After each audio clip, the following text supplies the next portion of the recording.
everyone, myself Urvi Parik. I want to share my experience, my views, my knowledge about English literature for NEET exam 2022.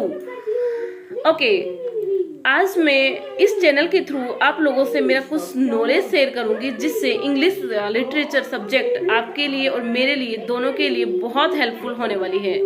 इससे पहले आप मेरे channel को subscribe कीजिए, मेरे videos को लाइक कीजिए, तो ज़्यादा से ज़्यादा शेयर कीजिए ताकि मेरे ज़्यादा से ज़्यादा सब्सक्राइबर बढ़ने से मुझे सपोर्ट मिलेगा और मैं ज़्यादा से ज़्यादा आप लोगों के लिए वीडियो और बहुत सी इन्फॉर्मेशन जो नेट एग्जाम में बहुत हेल्पफुल होने वाली है शेयर कर पाऊंगी।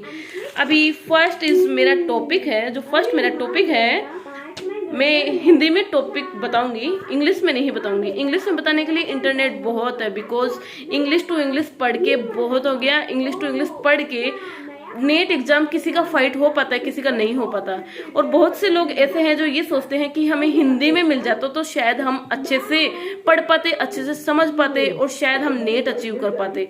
ओके, तो मेरा मकसद यही है कि मैं हिंदी में और डीप एनालिटिकल वे में आप लोगों को सारी इंफॉर्मेशन दूं ताकि आप लोगों के लिए बहुत हेल्पफुल हो। Okay, now let's start. English literature is divided into English literature history is divided into 8 parts from Anglo-Saxon period to contemporary period. First is Anglo-Saxon period, second is Anglo-Norman periods, third is Renaissance period, fourth is Neoclassical period, and fifth is Romantic period, sixth is Victorian period, seventh is Modern period, and eighth is Contemporary period. Contemporary period is main जो अभी चल रहा है, that is called contemporary. Anglo-Saxon period 5th century के अंदर आया था, जो 450 से लेके 1066 एडी तक चला था। उस टाइम पे जो लोग थे वो इंग्लिश बोलते थे, वो प्राचीन इंग्लिश होती थी, ओल्ड इंग्लिश होती थी। उनके जो वर्ड्स थे वो आज की जो हमारी इंग्लिश है उससे बहुत डिफरेंट होते थे। हाँ, कई वर्ड्स ऐसे हैं जो एंग्लो सेक्शन में के जो वर्ड्स है वो आज भी बोले जाते हैं, लेकिन उनको थोड़ा इम्प्रूव करके। एंग्लो सेक्शन पीरियड की जो पोइट्री, जो फिक्शन, जो इंग्लिश लिटरेचर का जो मैटर था, उनका जो बेस्ड था, सब्जेक्ट बेस्ड था, वो हेरोइक डीड्स था। जो पोइट्री थी वो फोकस्ड होती थी हीरो की ब्रेवरी पे, उसमें हीरो की ब्रेवरी के बारे में ज्यादा फोकस की जाती थी। और उस टाइम पे इतना ज्यादा नॉलेज नहीं होने के कारण पोइट्री शॉर्ट एंड स्वीट नहीं, लॉन्गेस्ट पोएम लिखी जाती थी। शॉर्ट भी लिखी जाती थी लेकिन उसमें पूरा नॉलेज नहीं आ पाता था। लॉन्गेस्ट लिख के वो अपना सब कुछ या पूरा सब नॉलेज दे पाते थे। ओके, इसकी जो एंग्लो सेक्शन की जो पीरियड की जो सबसे मैंने बता दिया है, मूवमेंट ऑफ हाईलाइट्स भी बता दिया है, एंग्लो सेक्शन पीरियड स्टार्ट कब हुआ था ये बता दिया है, और उसका उस टाइम पे कैसे इंग्लिश बोली जाती थी ये बता दिया है। इसका जो फर्स्ट 2 क्वेश्चन है वो यही है कि ये स्टार्ट कब हुआ, and second is movement of highlights. ये क्वेश्चन जरूर आते हैं, इसके बारे में जरूर पूछा जाता है। Movement of highlights every period का पूछा जाता है। मैंने एंग्लो सेक्शन का आपको बता दिया है। Heroic deeds focused on heroes bravery. जैसे कि फॉर एग्जांपल हम लेते हैं एंग्लो सेक्शन की first poem Beowulf is the longest poem of Anglo Saxon period. ये बहुत फेमस पोइम थी और ये 3000 लाइन में लिखी गई थी। ये इलिटरेटिव मीटर का यूज करके लिखी गई थी। कौन सा मीटर? इलिटरेटिव मीटर।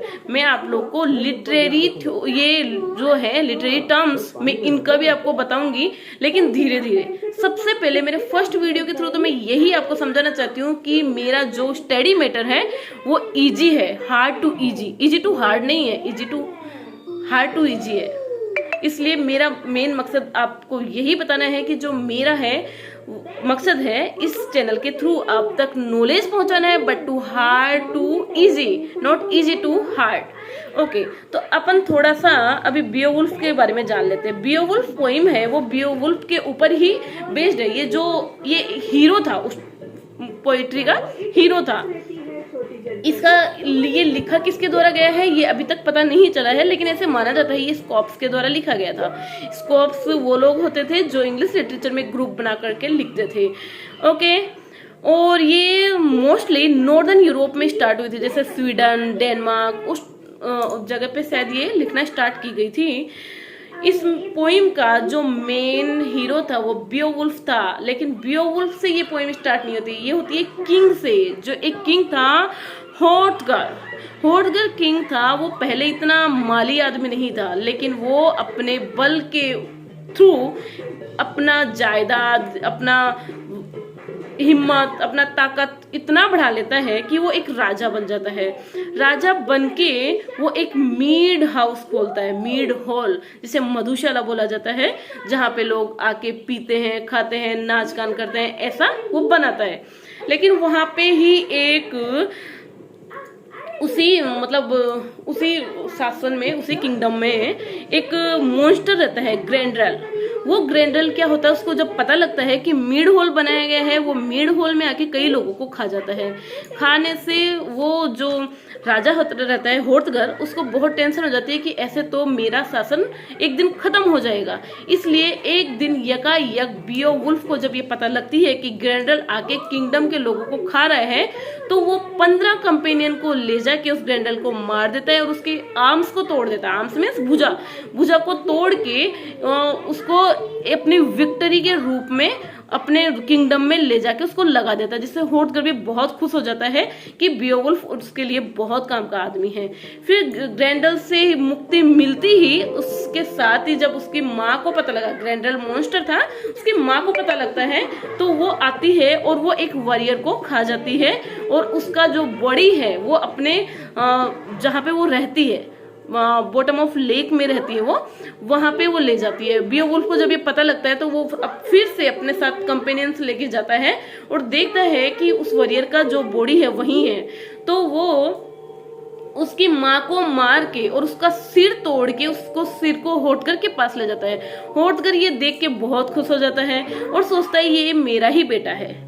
इसके बाद में ये जो स्टोरी है ना, ये टोटल बियोवुल्फ ये किया, बियोवुल्फ ने किया, वो किया, बियोवुल्फ ने किया। लेकिन इसका जो मेन जो क्वेश्चन है ना, वो ये पूछा जाएगा कि ये कौन से लिटरेरी टर्म्स यूज की गई है इसमें, तो वो है इलिटरेटिव मीटर का यूज किया गया है। इसको लिखा किसके द्वारा गया है, वो अभी एनोनिम्स है। ओके, और ये सबसे लॉन्गेस्ट और फेमस पोइम है। इसका हीरो कौन है, बियोवुल्फ है, और इसका किंग कौन था, होर्टगर। मॉन्स्टर कौन था, ग्रैंड्रेल, और ग्रैंड्रेल के बाद में ग्रैंड्रेल की मदर। फिर उसके बाद में जब वो बियोवुल्फ है, वहां से सब कुछ, जब उस किंगडम में जब सब कुछ शांति हो जाती है होर्टगर के किंगडम में, तब वो अपने चाचा चाची के किंगडम में जाता है। वो एज ए राजा के जैसे वो उसका स्वागत किया जाता है। और उसका राजा का जो नाम था हाइग्लेक और हाइग्ड उसकी चाची थी, हाइग्लेक उसका चाचा था। वहां पे खूब सम्मान दिया जाता है।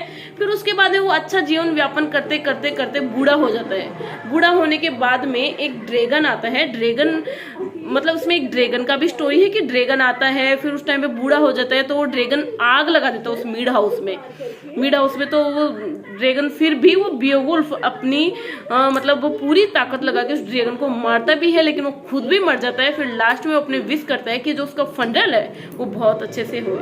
ये पोइम इसी तरह थी। अगर आपको मेरा वीडियो अच्छा लगे तो प्लीज आप मेरे वीडियो लाइक कीजिए, शेयर कीजिए और मुझे सपोर्ट कीजिए। Thank you very much.